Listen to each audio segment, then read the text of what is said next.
What is up, ladies and gentlemen? I'm going to show you guys how to throw it down with my new Crawfish Boil Seasoning. Everything you need is right here in one bag. It has a nice kick to it. And I'll start off with some lemons. But first, we get our pot filled up about 6 inches high.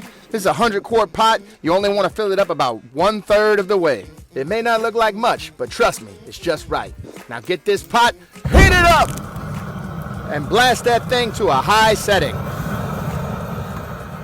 At this point, I'll go ahead and squeeze in my lemons. Now look, I know some people don't care to squeeze their lemons and they talk about it. Hey, you know what I'll say about that? Every time.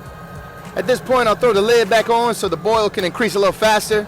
We will be adding some fixings, some onions, potatoes, garlic, sausage, mushrooms.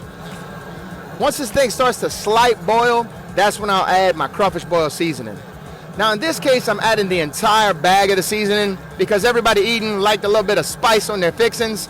But if you don't want spicy fixings, I suggest doing less of the bag, maybe half or even 2/3 if you want a little bit of a kick.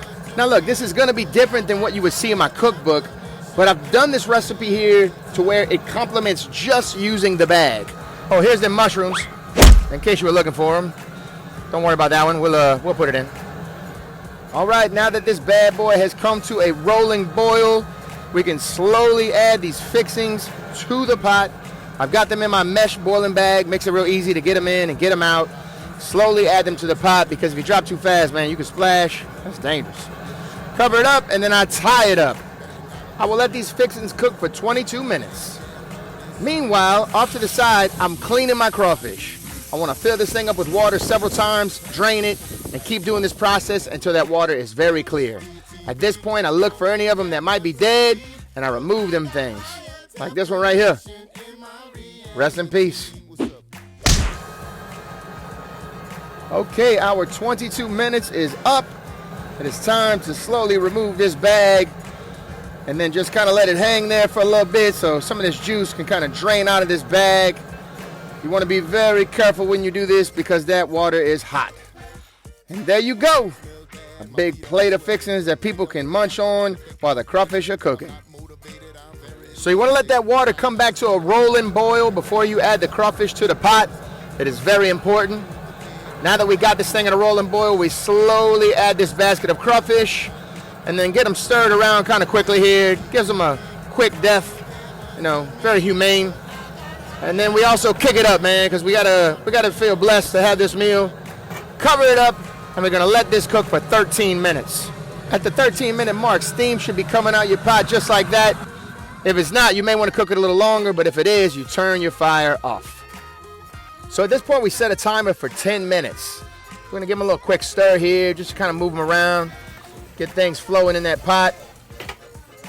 And this is our first little soak before we add that frozen corn to the pot. After that quick stir, I just cover them up and let that 10 minutes go. Once the 10 minutes is up, I take the lid off and I give it another quick little stir here just to get things flowing.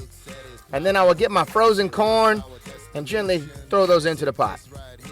Right here I have about 16 ears of corn, but you can go with 8 or 24. Just depends on what you want. This next soak will be for 25 minutes. That hot broth is going to fully cook the corn. I mean, it's already fully cooked anyway. Those corns are flash boiled before they're frozen, but yeah. Oh, right here is some frozen tamales. My wife loves these, man. If you've never done tamales, gently wrapped in foil and soaked in your crawfish boil, trust me, you're gonna wanna do that. All right, so the 25 minutes is up. I would stir them periodically through that 25 minutes, but overall, letting them soak works too. So at this point, I'll raise the basket. A friend of mine puts my paddle underneath so we can just let it sit here, let some of the juices kind of drain out. And then once we're ready, man, we pour them in ice chests. Woo! Watch out now. And we get to eating. And there you go, ladies and gentlemen. A beautiful tray of boiled crawfish. Now look, you can always take them fixings and put them back in the bag and dip them and they'll reheat. But look at this bad boy right here. So you know the drill, man. We just twist that tail off. Just like that. Make sure you suck that head, get them juices. This was before I cut my hair too. And pinch that tail and pull that meat right out. Easy peasy. Thank y'all for watching, ladies and gentlemen. Give it a try. Hiya!